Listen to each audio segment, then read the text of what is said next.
Sa liblib na bayan ng Gutalak, Zamboanga del Norte, taon na ang tensyon sa pagitan ng Florgenmar Mining Corporation at mga katutubong subanen. Ang dahilan, patuloy na mining operation sa kabila ng pagtutol ng lokal na pamahalaan at mga tribo sa lugar. Imbis na pag-unlad at kapayapaan, pagkakawatak-watak pa ang idinudulot ng naturang mining company sa lugar. Nahati ngayon ang mga pamilya at barangay. Nawawala ang tiwala sa mga lider at lumalala ang takot na tuluyang mawawala sa mga subanen ang lupang mula pa sa kanilang mga ninuno. Aprobadong permits ng minahan.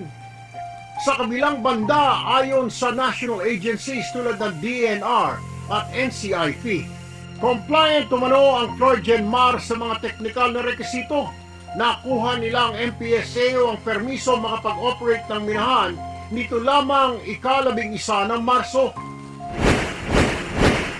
Ang tanong ng mga nagrereklamong komunidad, pumasa ba ang mga requirements ng kumpanya sa proseso?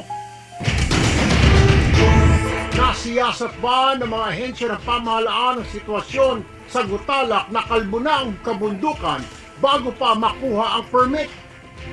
Para sa mga katutubong apektado ng pagmimina, hindi lang permit ang tanong, kundi prinsipyo, pahintulot, paggalang at pagbibigay ng tamang benepisyo para sa komunidad.